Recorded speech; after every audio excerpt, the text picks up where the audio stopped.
Bueno, le parece un chico. Ok. Que sí, que sí, que sí.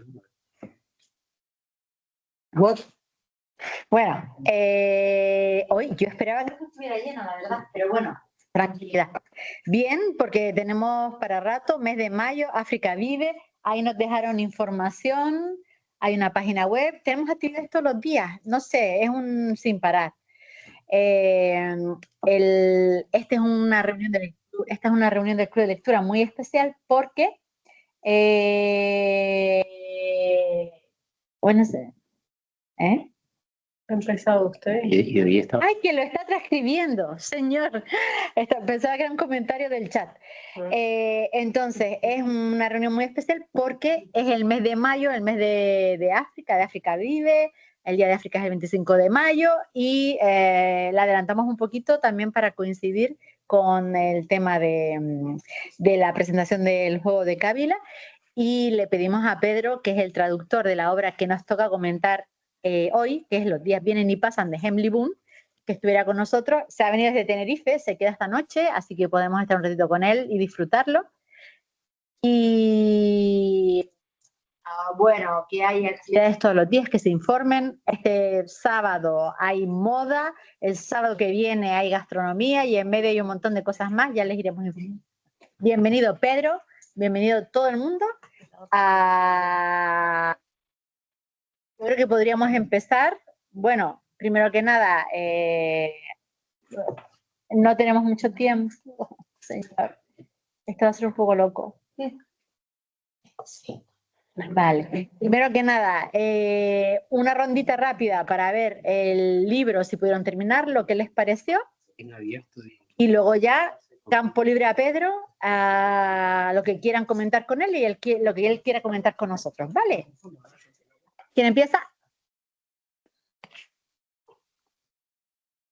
Yo no. ¿Lo leí? Sí, No me dio tiempo. A ver, yo me lo leí. a la lista.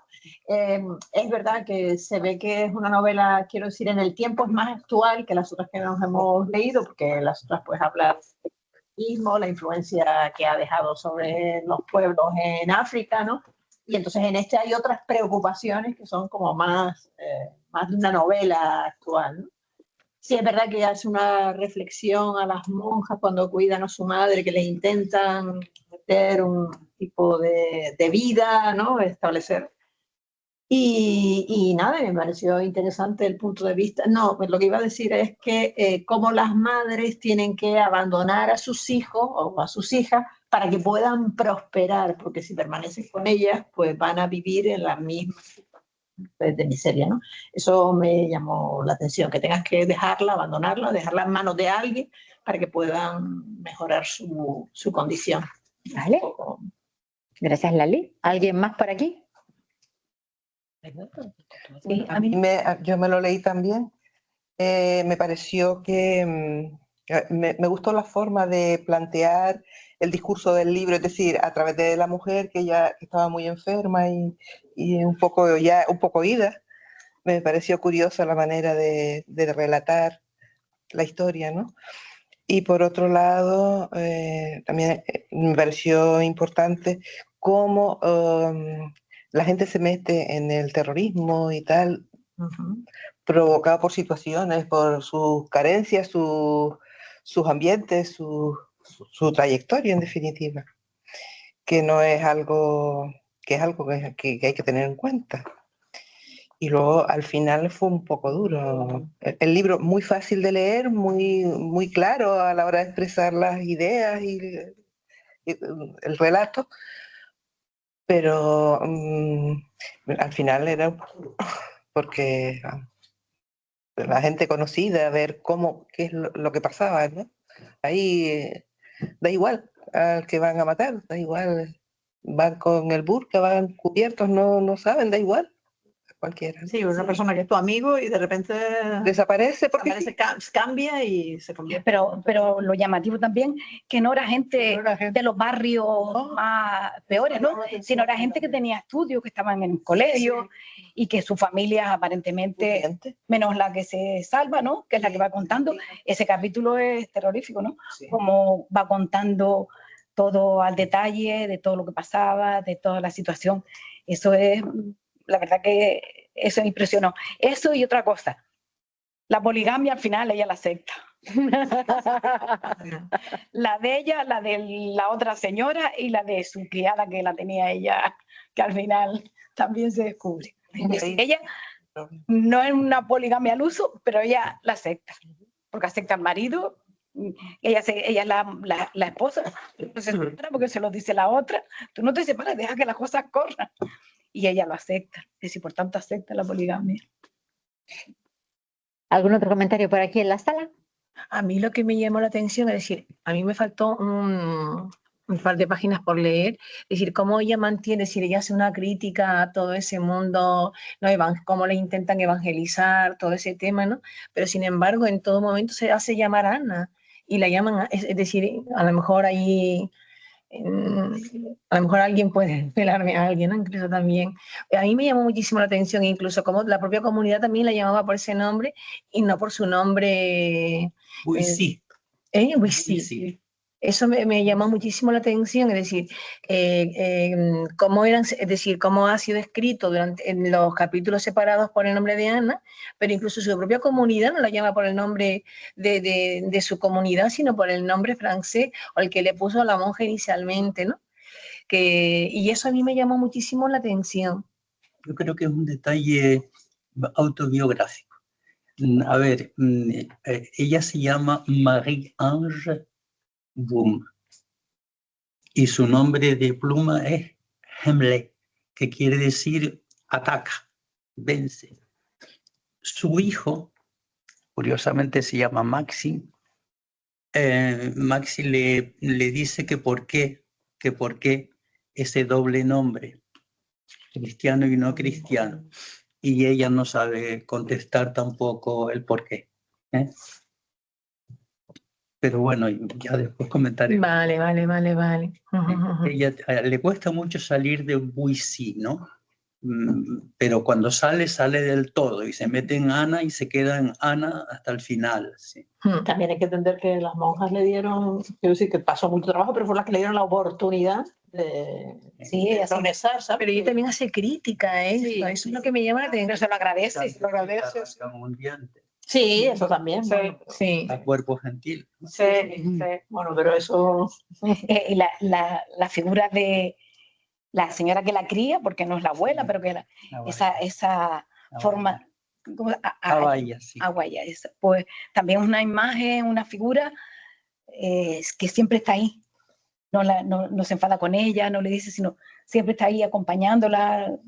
No sé, es una... Sí. Hasta para despedirse, que llega el momento de Sí, que va en... necesita Sí. la despedida Sí. y se va, o sea, desaparece de tal manera que ya no la vuelve a ver. No, porque ella estaba muerta. Está muerta. Digo que hasta ahí... Hola. De todas formas, aparte del estilo de entrelazar las historias de tres mujeres y cómo lo cuenta, que obviamente es mérito de Emily Boom, que a mí el libro tiene que, en francés, en su idioma original, tiene que ser una pasada, pero aquí tengo que decir que la traducción de Pedro Martín Suárez, perdón, Suárez Martín, ¿cómo era tu madre? Siempre Martín Suárez. No importa, era una costurera buenísima y por consiguiente muy orgulloso de ella. La traducción de Pedro Suárez Martín a mí me pareció excelente, aparte del lenguaje que usas, que notas la cercanía con la canariedad y eso ya lo has dicho con el tema de Boubacar Boris Diop y otras traducciones, y a mí particularmente me gusta, pues la forma en que le das fluidez al relato, la forma en que está escrito, a mí, o sea, escrito y traducido, a mí me gustó mucho, así que muchas gracias. No, bueno, no hemos terminado, ¿verdad? Hay más gente que... No, ahí para comentar. Y además tiene la mano levantada Ignacio desde su casa. No sé si alguien quiere decir algo. Marcelo y Javier. Ebley traza las tramas muy bien, es una novelista excelente. Y cómo mete sus partes moralistas y demás en boca de los hombres, que no pintan mayormente nada en la historia, pero cuando se confían a la mujer tal y lanzan una perorata, un sermón, de esto dices que clarividente el tío, cuando después un guanaja de mucho cuidado, ¿no? Pero cómo ella compensa unas historias con otras y las mete ahí. Hay verdaderas páginas dedicadas a analizar el país, a analizar el problema, la raíz de una cuestión, pero cómo ella lo hilvana de forma que de pronto te encuentras metido en el sermón por parte del señor de turno. Te digo, yo no apunté cuáles eran los sucesivos pláticas, pero me hizo gracia porque te veías de pronto y digo, ¿esto qué es? El tío lleva aquí ponderando, y un rato ponderando, y después ya sale de escena, hace muti y desaparece, ¿no? Porque ellos la verdad es que pintan poco en... Sí, el marido de Ana en particular, pues no tiene el mismo discurso cuando no es todavía un ricacho, a cuando se pasa a ser un rico agachado, que entonces ya es cuando le cae mal a Ana, ¿no? Realmente. Sí, pero existe en la cabeza lúcida Sí, también, sí, o sea, dentro de la corrupción y de toda la... Sí. Y cuando se queja de los siguientes, cuando le viene la nueva generación de chupacabra al país y tal, Dios se queja, nosotros lo hacíamos mejor y como robábamos de otra manera. Tras verlo nada más, ¿no? Como aquí con la época de Franco, ahí nada más que hacíamos de tras verlo y tal, cuando no había nada más, ¿no? Pero increíble ella como escritora y la traducción muy buena también. Yo me lo había leído en inglés, lo volví a leer en español y me hicieron gracias a algunos términos locales. Se agradece. No, que se agradece. Es la lengua. ¿Y la traducción, mamá? Sí. Yo imagino que si yo fuera de Soria, pues no, pero es que... Pero claro, nacido en el barrio El Cabo, en Santa Cruz, como que yo tenga una lengua fina como la gente de Soria. No, pero que una vez me pidieron a mí que contrastara dos traducciones y tal, para una revista. No, es que una la hizo un cubano y la hizo para Cuba, para el mercado de allí y tal, y ¿qué quieres? Que las expresiones sean las de aquí, de Salamanca y tal. No tienen nada que ver. A mí me parecen las dos perfectas, pero a su manera, ¿no? Pero te digo que no tengas escrúpulos de... No. Al revés. Hay páginas en el diccionario de la Real Academia que deberían abrirse.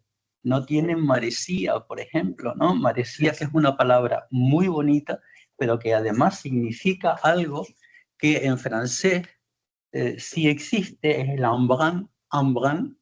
Buscan un diccionario de traducción, embrun, pues no lo traducen nunca correctamente, porque es marecía, y el español no admite la palabra marecía. ¿No?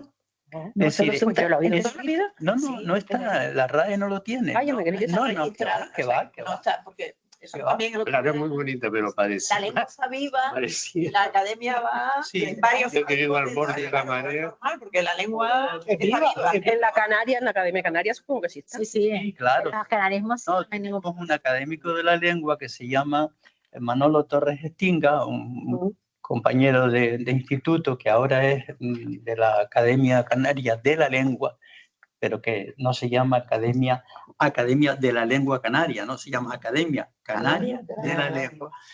Y este hombre tiene un artículo sobre la palabra marecía que no tiene desperdicio, ¿no? Sí. Es una palabra que, bueno, el francés sí existe. Cuando hay esas gotitas, esa neblinilla. esa neblina, ¿no? Que echa, pero no es neblina.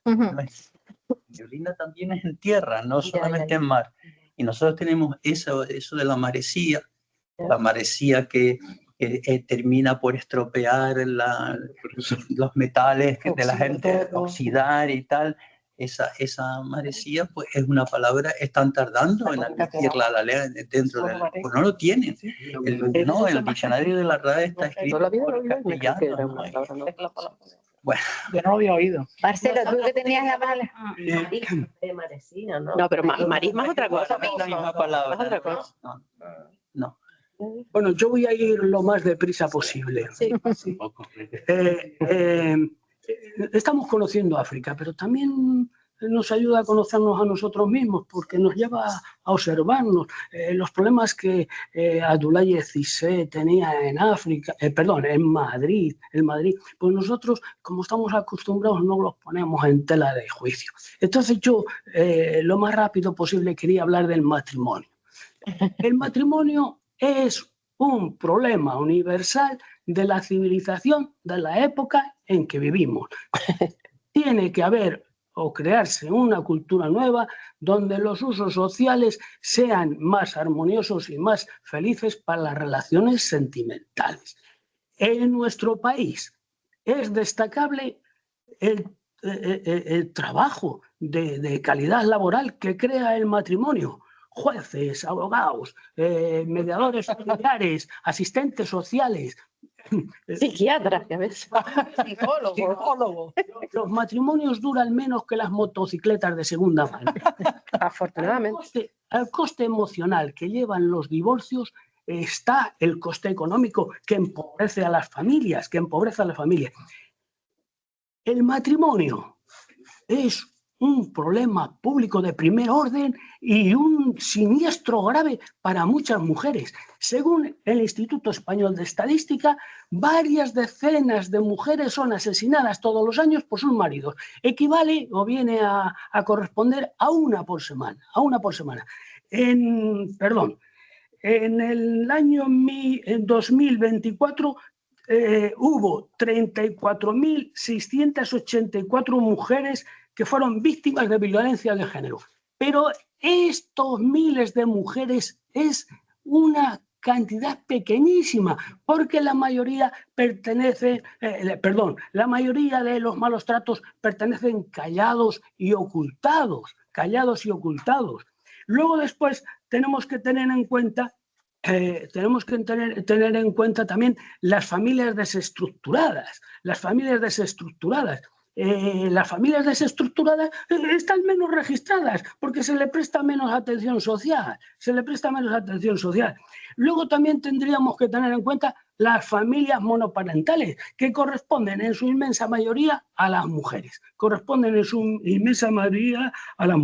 Y yo tengo algunas cosas más, pero vamos, para no extenderme, y si me permiten una cuestión personal, pero breve.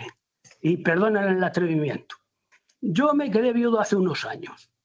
Yo propongo amistad sentimental, que se lo he propuesto a dos señoras y otra señora que me tiró a mí los tejos. ¿Qué es la amistad sentimental? La amistad sentimental viene a ser lo mismo que el matrimonio, porque es vivencial y hay vida compartida, pero la amistad sentimental es viviendo cada uno en su casa sin compartir la vida plena y cada uno puede seguir con su estilo de vida. Bueno, y perdonen. Todo esto está grabado, Marcelo. No te digo más. Está grabado. Y está inventado ya desde hace tiempo eso. Te faltó una estructura de familia. Marcelo, te faltó una estructura de familia. Las familias del corazón. Aquellos que no tienen lazos de sangre, que son familias. Ni relación así sentimental, sino... Sí, entre madre e hijo. Y bueno. Eso. Lo que pasa es que desmontar en África la estructura familiar, cualquiera que sea, la expensa, la otra y tal, por la cara, es inviable, ¿verdad? Que todo se estructura en torno a eso, ¿no? A la familia. Comer. Sí. Ignacio, la visión. ¿tú quieres decir algo que estás ahí? Otras y desestructuradas y todo. Pero al final es un elemento social mucho más vigoroso que aquí, que al final te divorcias o no te divorcias y el efecto es menor, ¿no? Pero ¿Aquí menor que allá? En algunos casos menos consecuencias, ¿eh? O más... Ahí se mueren de hambre. Mejor solo. No, la gente se separa muchísimo. Sí. Muchísimo. La gente se separa muchísimo. Y se asume. Lo que pasa es que también al ser estructuras familiares más amplias. Lo que vives luego en el mismo entorno. Cocina diferente. Aquí puede ser, yo creo, más traumático. Sí. Es una separación que en muchos contextos africanos, porque vale, te separa, pero se asume que los niños, no sé, hay mucha la familia de otra manera, pero no sé. Ignacio, ¿tú qué dices? Que estás ahí con la mano levantada desde hace una hora. Sí. No, yo vamos, estoy convencido que debe tener prioridad la gente que está ahí. Los que estamos aquí, pues estamos en casa. Mira, por favor. Buenas tardes. Yo tengo una pregunta porque sé que hay gente súper experta en literatura africana. Yo leí el libro y lo disfruté, la verdad, pero la pregunta es la siguiente. ¿No les parece que hay un cierto exceso de autobiografía en la literatura africana? Autobiografía o autoficción tal vez, pero cuando yo leía la primera parte del libro, es decir, las dos primeras partes del libro, digo, pero esto yo creo que ya lo he leído. No sé, la típica historia de mi abuela, de mi no sé qué, tal. Luego unas monjas que me recogen, que me hacen estudiar. Luego acabo en la metrópoli siendo profesora de universidad y allí escribo mi libro. Pues cuando uno va a la, digamos, a la solapa del libro, ve que más o menos la vida de la autora corresponde con la vida de lo que está describiendo. Claro que con buena literatura, y estoy absolutamente convencido de que la literatura de este libro es buenísima. Pero no sé, ¿no les parece que hay un cierto exceso de literatura autobiográfica y poca literatura tal vez de ficción imaginado? Y lo digo desde un sesgo absoluto, que a lo mejor en mi vida he leído, pues yo qué sé, 20 o 25 libros de literatura africana. Por eso pregunto, porque sé que hay gente ahí veterana en ese aspecto, ¿eh? Muchas gracias. Gracias, Ignacio. ¿Alguien quiere responder? ¿Tú qué dices, súper traductor? Pedro Suárez. Bueno, vamos a ver. ¿Por dónde empezamos? Donde tú quieras. Sí, pues empezamos por lo de la autobiografía. Yo lo que pienso, Ignacio, ¿te llamas tú? Sí. Ignacio. Yo lo que pienso es que a lo mejor por mi formación inicial, porque la tesis mía era de sociología de la literatura, era una cosa que se hacía mucho en aquella época, en los años 80, ¿no? Es difícil imaginar un fenómeno literario muy diferente cuando todos ellos viven en unas condiciones socioeconómicas, religiosas, que son comunes, ¿no? Entonces, de ese ambiente, vamos a ver, esta gente empieza a escribir en los años 30. Hasta allí, ninguno de ellos escribía. La primera generación empieza con estas historias, ¿no? Empiezan a escribir en los años 30 para caerle bien a los franceses, en el caso mío, porque yo la literatura africana de expresión inglesa no la conozco muy bien, pero yo estoy más familiarizado con la parte francófona, ¿verdad? Las primeras novelas que se escriben, pues es eso, es los negros que demuestran lo bien que lo han hecho los misioneros y la colonización, los buenos resultados que ha obtenido, ¿no? Aquella canción que decían las niñas de los colegios en las guaguas, qué buenas son las hermanas ursulinas, qué buenas son que nos llevan de excursión. Bueno, pues un poquito es eso, esa primera generación. Hay ya algunos puntales, ¿no? Porque, en fin, hay ya cosas muy importantes como la de Sheikh Amadou Khan, ¿no? La aventura ambigua, que ya plantea el problema inicial, el problema del encuentro entre África y lo que llega de fuera. Y que es algo así como si ahora, por esa ventana, rompiera una nave espacial y llegaran aquí con armas, con vestimenta completamente extraña y que consideraran que nosotros pues somos un poco menos que unos, en fin, animalitos ahí y tal. Y imagínense lo que pudo ser en los años 30 el descubrimiento por los africanos de lo que les llegaba de Portugal, de Francia, de Inglaterra. Entonces, claro, es eso, el choque primero, ¿no? El choque. Después tenemos el problema también de qué hacer con estos blancos. ¿Qué hacer con estos blancos? Hay una mujer que es un gigante del pensamiento para mí, en ese momento es la persona esta de La Grande Royale, el personaje de la señora ya un poco añosa ahí de la aventura ambigua. La Grande Royale. ¿Cómo puede ser que estos blancos, sin tener razón, ganan? ¿Cómo es el Dios de estos tíos que les ha permitido hacerse con armas y contra los que nosotros no podemos hacer nada? Pero lista como una tea, ¿Ves? Por ejemplo, esta es una expresión que en Soria no significaría nada, lo de la tea, pero yo la uso porque, bueno, porque las vías de mi casa son de tea. A ver, lista como una tea, esta mujer dice, no, tenemos que mandar a los niños a la escuela de los blancos para que aprendan a triunfar sin tener razón. El modelo viene horroroso. El modelo es totalmente, moralmente inasumible para nosotros, pero no nos queda más remedio. Tenemos que, y bueno, y ustedes saben que en esa novelita, por ejemplo, Samba consigue hacer sus estudios, se va a Francia y en París, víctima de un loco, lo asesina. Es muy difícil esa salida, muy difícil que ellos se hagan con la sabiduría de Occidente. De eso habla también Hemley en su...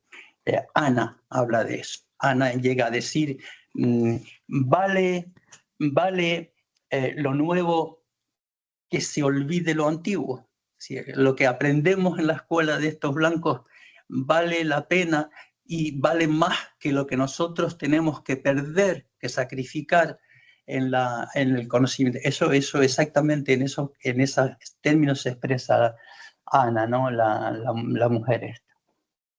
Yo creo que es muy difícil tener fenómenos así que de repente sobresalen. Hay algunas novelas, Ignacio, que no tienen nada que ver con el esquema este de... No es el caso de Emily Boom, no es el caso de ella, pero hay muchas novelas de otra gente que escribe y que escribe olvidándose de África, pasando un poco de África. Hay incluso negros que escriben pues diciendo que ellos no tienen nada que ver con África. Yo soy negro y no me gusta la mandioca, título de una novela, que por cierto estoy leyendo, porque está un poco, lo citan ahí a ese grupo de gente, ¿no? Entonces, claro, si nos vamos a los que escriben de fuera, aquellos para los que África es una cosa ya remota, pues resulta que sí, que hay novelas escritas por escritores africanos, Mabankou, Bougar Sarr, el último Goncourt en literatura francesa. Bougar Sarr escribe una novela, te mete en un laberinto y, por cierto, yo del laberinto no he salido porque no he conseguido leer ni la mitad. Y claro, acongojado y un poco, en fin, acomplejado, se lo decía yo el otro día a Boris, a Boubacar Boris Diop, mi hermano de Dakar, y él me decía, pero Pedro, yo esa novela no he podido tampoco leerla. Escriben cosas bonitas, diferentes, no tienen como referencia. Mabankou escribe novelas, ha escrito muchas novelas, evidentemente marcadas por el momento. Oiga, que nosotros estamos escribiendo desde el siglo XII, ¿verdad?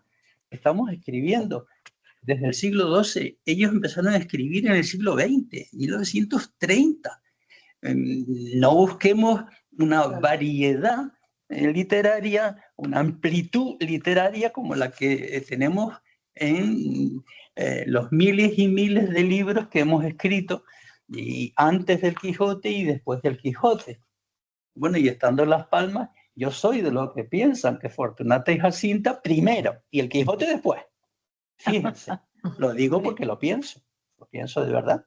Yo creo que en literatura española no se ha escrito nada todavía, bueno, Ángeles está en eso, pero no se ha escrito nada todavía mejor que Fortunata y Jacinta. ¿Cómo hacer la pelota, digo, bueno, pero yo no soy un especialista de nada y especialmente yo no soy especialista de literatura. Yo estoy diciendo lo que yo pienso por experiencia propia. Es verdad. No, es que vamos a ver, la situación es tan apremiante. Se meten después en el periodo colonial a recibir leña.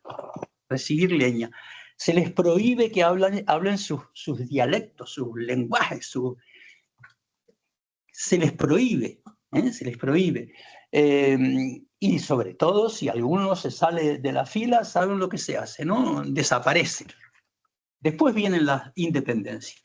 En los años 60, casi todos ellos, bueno, en Guinea un poquito antes, la Guinea nuestra unos años después, pero todos alrededor de los años 60. Y a partir de ahí, las poblaciones siguen recibiendo leña, pero esta vez el que maneja el látigo es negro. Y tan pronto como uno escapa de lo que tiene que ser, también se lo cargan, ¿no? Se lo cargan, siempre con la ayuda de los franceses en el caso de esta región, ¿no?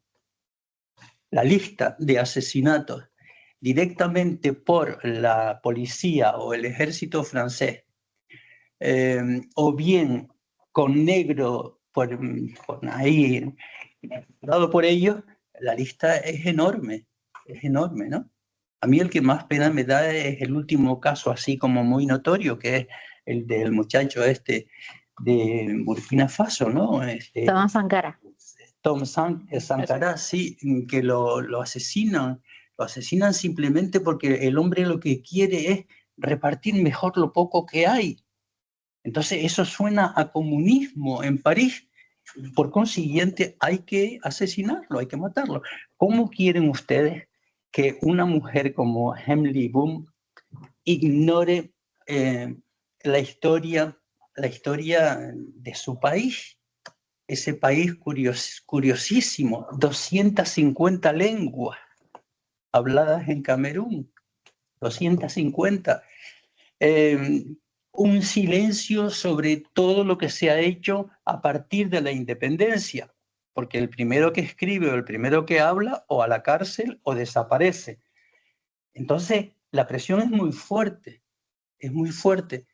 Yo creo que todos ellos, cuando llegan a un nivel de conciencia suficiente, cuando han hecho estudios superiores, llegan a un nivel de conciencia tal que comprenden, ¿no? Está el periodo ese de las independencias, pero después de las independencias y hasta el momento actual, ¿cómo quieren ustedes que no reaccionen cuando se enteran de que fulanito de tal, presidente del país, pues resulta que tiene un hotel en la Costa Azul francesa que es de él, tal? Estoy hablando de Bongo, pero como Bongo hay otros, ¿no? Hay otros. ¿Cómo quieren ustedes que un escritor decente pueda hacer otra cosa que ver lo que hay en la realidad? Y además, fíjense, estamos hablando de un país de un continente, 54 países, ¿no? 1.000 y pico, 1.200, 1.300 millones de habitantes o tantas 54 formas literarias diferentes, pero todos ellos, o casi todos ellos, bueno, sabemos que cuando hablamos de literatura africana no hablamos ni del norte, que es literatura árabe africana, ni hablamos de la punta de abajo, que es literatura occidental de África del Sur, ¿no? Hablamos de otra cosa, y la realidad de esa otra cosa es una inmensa pobreza. ¿Cómo podemos escribir algo que no sea autobiográfico, puesto que nos estamos muriendo igualmente de hambre?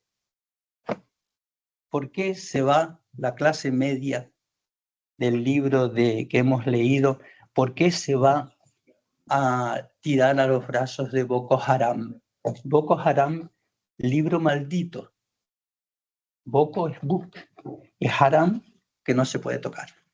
Entonces, ¿por qué decide esta gente, estos amigos, Ismael y Tina y todos ellos, por qué deciden? Pues esta gente, bueno, oye, podría ser otra cosa. Son fugitivos. Es lo que a ver, Achille Mbembe, el filósofo, llama fugitivos en sus escritos, que esta mujer habla en el libro de esto, de los fugitivos de Achille Mbembe. Los fugitivos, nosotros los conocemos, en la Orotava tenemos en la calle, los fugitivos son él hablando de la necroliteratura o necrofilosofía. A ver, no, el término, pero bueno, debo tenerlo por aquí. Porque yo suelo preparar las cosas. Chilemembe también es camerunés. Necropolítica. Necropolítica. Los fugitivos es esa gente que, como hubiera dicho también Gogol, en Las almas muertas, el ruso del siglo XIX, son almas muertas, son gente que no tiene derecho a destino. Entonces se van a morir. Oye, ¿y qué les importa? ¿Qué es más bonito? ¿Morirse de hambre o estallar como una bomba en nombre de Dios?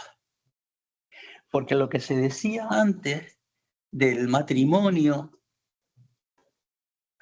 lo jodido no es la institución. Lo jodido, Dios mío, que están grabando eso. Grabando. Decía, lo jodido es haber inventado Dios. Si ya lo decía Voltaire en el siglo XVII, en Francia, en Francia, ya lo decía, la idea de Dios es la mejor idea para el tirano. El tirano basa su superioridad en que está ahí representando a Dios. Los fugitivos son los que no tienen sitio en la sociedad. Entonces, esos fugitivos buscan camino. Y el camino que buscan cuando es la ruta de Canarias deja 40.000 en el fondo del mar. No importa. Esa es una, pero después está la otra, la de arriba, la de África del Norte, que hay que cruzar el desierto. Y antes de llegar a morir en el mar, ya hay muchos que mueren en el desierto o que asesinan y entierran en el desierto. Entonces, morir, ¿ustedes creen que se puede escribir otra cosa que no sea la tragedia muy autobiográfica de lo que está pasando en África? Lo decía antes aquí a mi queridísima amiga Julieta, ¿no? Alain Mabor, en su anteúltima novela, escribe un libro, y en el libro un capítulo entero dedicado a su perrito.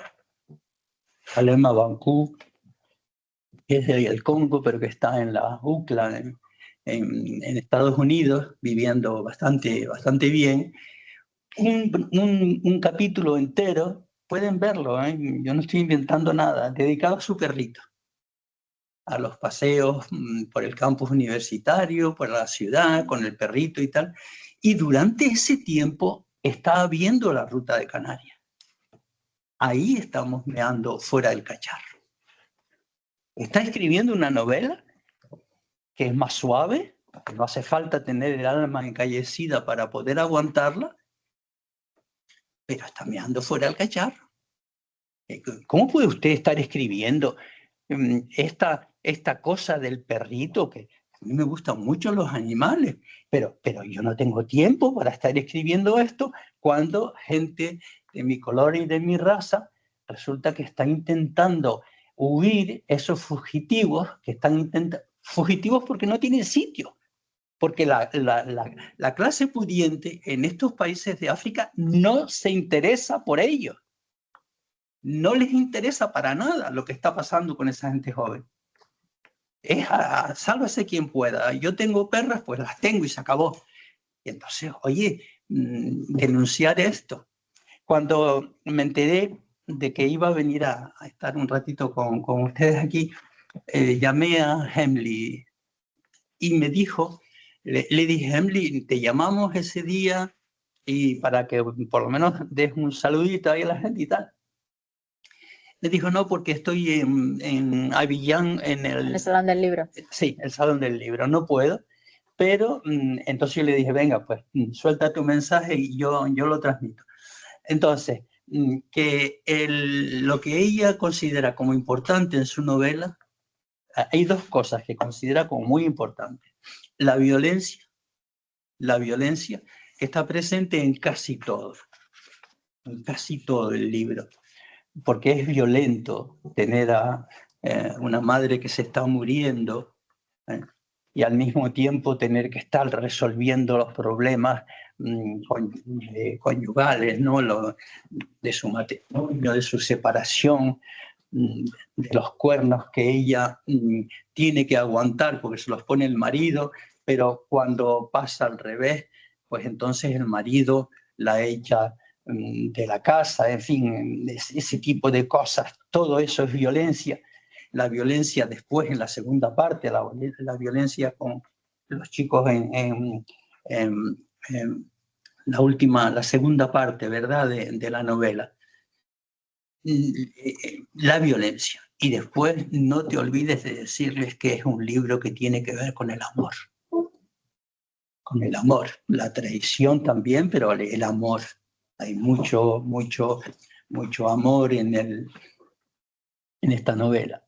El amor entre la madre, por ejemplo, y Abby, dos mujeres distanciadas, pero que ahora se invierte la relación, como dice Ana.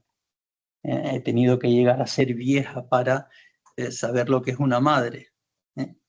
Las mujeres no es que entreguen a sus hijas para que se eduquen. Lo hacen por amor para que y sobre todo porque son huérfanas. Ya. Las 3 generaciones paren y mueren. Sí. Entonces, con la chiquilla algo hay que hacer, ¿no? Y esto es en 3 ocasiones, 3 generaciones que pasa esto, ¿verdad? Violencia y amor. Ese es el mensaje que retiene esta mujer de esto, ¿no? De esto. Yo también pienso que es un libro que está muy bien escrito. De todas formas progresa de libro en libro. A mí me gustó este mucho más que el de Maquisard, el anterior, y mucho más que de Amar, y en fin, el primero, un librito que no tiene mucho, El Club de las Mujeres es el primero. Sí, la verdad está aprendiendo. Y la verdad, la novela última, la que acaba de publicar, a la que le han dado 12 premios literarios. 12. Me lo dijo Boris el otro día, me lo dijo, y el hombre un poco, pues, bueno, bueno, como... No está en español, no está traducido. No. Bueno, sí, lo tiene traducido Pedro, pero no está publicado. Lo traduje porque tuvo la amabilidad de enviármelo cuando estaba todavía en fase de PDF, de tripa para la editorial. Así que lo terminé de traducir antes que ella lo publicara. Pero ahora queremos publicarlo en la misma fórmula que hemos publicado el último de Boris. Queremos hacerlo, ya nos ha dicho cómo hay que ponerse en contacto con su agente literario nuevo, acaba de cambiar de agente literario, y probablemente vamos a editarlo. Es un libro precioso, El sueño del pescador, pero también una historia de amor y violencia. Es que es muy difícil ser africano de esa zona. Y, oye, que hay muchas madres llorando, que hay, si son 40.000, más que Alexandre Bambé de las luces de Ushda, dice eso también de la ruta mediterránea. La cantidad de cuerpos, y aquí en el Atlántico la cantidad, ¿no?, de cuerpos. Y entonces, escribir fuera de ese contexto es un poco difícil. Ignacio tiene razón. La gente del grupo de lectura nuestro en Tenerife, lo que me dicen es eso, hay que tener el alma muy, muy dura, ¿no? Muy dura para aguantar esa... Pero es que no nos toca otra cosa. Cuando se ponen a hablar de machangadas, la verdad es que no nos interesa mucho. De todas formas, hay que decir que hay de todo, que hay gente, hemos leído también a la de Agua Dulce, que estuvo Marta Sofía con nosotros, hay de todo, hay poesía, hay muchos estilos diferentes y muchas historias diferentes, pero es verdad que por recurrir, por ejemplo, a Hemley y también a Chimamanda Ngozi Adichie, entre otras muchas autoras y autores, Hemley habla también en los maquis de la historia colonial, porque eso tiene un impacto en el Camerún de hoy en día y en cómo los pueblos se sitúan en sitios determinados, cómo se ha ido progresando en un sistema de masacres y de expolio de un país y una serie de circunstancias históricas que todavía hoy en día no están en los libros de historia. Entonces yo creo que es un poco de una labor de restitución de historias que no se han contado o no se han contado bien. Chimamanda Ngozi Adichie hace lo mismo con la guerra de Biafra y la historia de su familia. Es como una deuda con su pueblo y con su familia que sienten algunas autoras y algunos autores que tienen y que tienen que, eso, estamos viendo El Rey de Cajel, estamos viendo a Armand Goss hablando de la colonización, muchos autores que están escribiendo sobre el periodo colonial o sobre la historia anterior al periodo colonial en el continente africano, porque son cosas que no se han contado lo suficiente o no se han contado. Y ellos sienten que hay un deber, una especie de deber histórico. Sí, hay un proverbio, cuando mandas a buscar leña seca, la memoria trae el haz que le da la gana.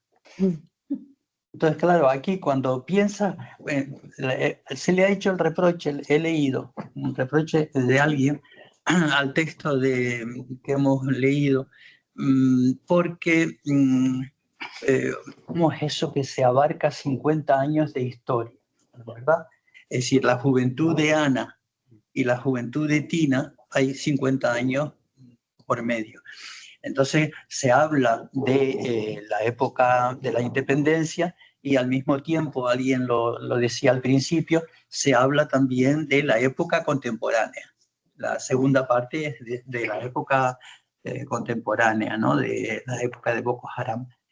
Claro, pero es que la novela está dividida en dos partes. Está la memoria y los haces de leña seca que trae Ana, y después están los haces de leña seca que trae la gente de los campos de Boko Haram, ¿no? Entonces es un poco normal, es amplio, pero África está presente en realmente el personaje principal de la novela es Camerún. Es Camerún, es la situación de ese país, ¿no? Mal engendrado, mal colonizado. Los alemanes primero. Después, al llegar al final de la Primera Guerra Mundial, como los alemanes pierden, entonces se reparte entre franceses e ingleses. El primer partido que se organiza fuera del poder es la Unión de los Pueblos Cameruneses, UPC, ¿no? Unión de los Pueblos Cameruneses, 250 lenguas. Y sobre todo una dictadura horrorosa desde el primer presidente, pues, después del segundo, el Villa que yo creo que todavía vive, ¿no? El eterno, pues. Es la competencia al Padre eterno, ¿no? Al Dios celestial. Y entonces, claro, eso yo creo que el principal personaje de la novela es Camerún. Entonces, es difícil para ellos salir de su realidad, como dice Hemley, socioeconómica religiosa, ¿no? Porque tienen, no solamente han tenido colonización, han tenido también llegadas de religiones diferentes, ¿no? Primero llegaron, pues, han tenido su animismo tal, después les llegó la ola del cristianismo, después los musulmanes, y en fin, es un conflicto en todos los aspectos en este país. De todas formas, a mí me hubiera gustado, pero yo creo que ya no tenemos tiempo para hacerlo, me hubiera gustado también leer un poquito con ustedes, en fin, la novela, volverla a leer un poquito, porque hay una serie de cositas, ¿verdad?, que habría que Tú te has preparado una intervención para estar aquí con nosotros. Claro, Una conferencia. Siempre. Entonces, Sí, pero cariño y respeto, siempre preparo cuidadosamente lo que digo. A mí me gusta mucho una cosa del nuevo Papa, y es que no dice disparate, sino lee lo que ha escrito, ¿no? A mí me horroriza el discurso político. El alcalde de un pueblo, por ejemplo, es un hombre que yo quiero mucho, pero no hay ninguna vergüenza en leer un escrito, ¿verdad? Bueno. Si quieres, pues estaba viendo que son ya las 6, yo creo que tenemos 10 minutillos más. Sí. Lo que podemos hacer es que ese texto lo repartimos entre la gente del club de lectura, y lo que a ti te parezca más interesante, pues ahora hacemos un pequeño... Sí, bueno, a ver, ¿cómo comienza la primera parte? La primera parte comienza por: pero el amor no es una marcha de victoria, es un frío y roto aleluya. And love is not a victory march, it's bold and it's broken, aleluya. Cohen, ¿no? Leonard Cohen. Y la segunda parte, ¿cómo empieza la segunda parte? Cuando lo leí la primera vez. La segunda parte es: eres mi sol, mi único sol. Me hace feliz cuando el cielo está gris. Nunca sabrás, cariño, cuánto te amo. You are my sunshine, You are... the only sunshine. ¿No? Esa es la segunda parte. Por eso Hemley me decía: recuérdale la violencia y el amor, ¿verdad? A todo, el amor de madre, el amor de pareja. Exactamente, sí. Exactamente. Independientemente de matrimonio o no matrimonio. De todas formas, yo quería decir también una puntuación. Y como personal, mi compañera de vida desde hace años es también cómplice del trabajo que hacemos de pluma, porque yo traduzco y ella corrige. Así que cuando ustedes el texto se lee con fluidez y tal, Kirina Miranda se llama la responsable del asunto, ¿no? Aquí. Asunto. Yo creo que eso no lo vi. Es un especialista, buena especialista de lengua española, y gracias a ella, porque si no, no podría ser como está, ¿no? Bueno, el amor. Aquí el amor de todas formas, el amor de Abby por su madre, así declinado. Mamá se muere, oh mamá, ¿no? Ven ustedes, para mí esta mujer no es simplemente un cuerpo que se rinde, es una persona querida, una vida muy preciada que llega a su fin en silencio, le dice a las cuidadoras de la madre, ¿no? Al final, ¿no? Y después el amor entre los chiquillos, Maxi y Tina, ¿no? Que por fin se acuerdan que se termina así la novela. ¿Sí? Maxi promete que se pondrá a vivir con Tina. Es la esperanza. Eso sí que caracteriza las novelas de esta mujer. Termina siempre de una manera, pues eso, yo creo que es su formación cristiana, ¿verdad? Esta estudió sociología en Lovaina, en la facultad, en la Universidad Católica de Bruselas. Y claro, alguien hablaba de los discursos de estos señores que aparecen y tal. Yo creo que la moral que está detrás no es una moral de alguien que proceda del Islam, sino de una moral de tipo judeocristiana, ¿no? Que es a lo mejor lo que hace que estamos como más familiarizados en un texto de este tipo que en un texto como los que proceden de otra orientación religiosa. Yo estoy acostumbrado con Boubacar, por ejemplo, a tener ese contexto remoto. Boubacar cree tanto en Dios como yo en el mío, es decir, que en absoluto, pero de todas formas, ahí detrás, ¿verdad? Está ese contexto del que no podemos prescindir. Bueno, pues. Una pregunta, veo aquí. ¿Qué libro novela se vale? Ah, vale. Bueno, ahora pasa la información, pero el próximo libro es de Verdict Tallo, se titula En compañía de los hombres, pero ya pasaré la información.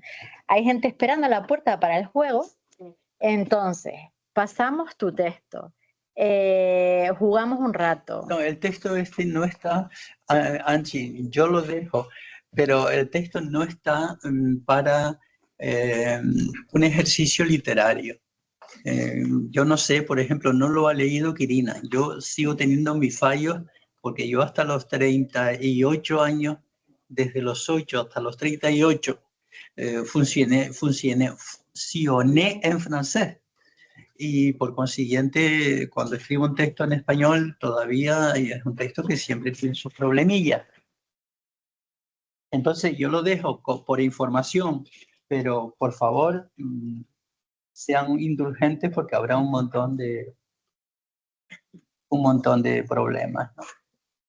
También yo creo que les voy a pasar las dos canciones, que aquí estaba la de Leonard Cohen y la del Sunshine. Muchísimas gracias, esto ha sido un poquito intenso porque es eso, tenemos en la puerta ya gente esperando para... Es que tenemos un vigilante nuevo y mandó a toda la gente para arriba. O sea, tenemos a todo el mundo ahí en el pasillo. Pero bueno, entonces al juego, bien. Ir a tomar un café, bien. Perdón, el autor del juego se lo quiere presentar al Club de Lectura de Casa África. O sea, los que puedan quedarse... Mire, voy a decir una última palabrita, si me permite, una última cosa, y es que quería dar las gracias porque me han recibido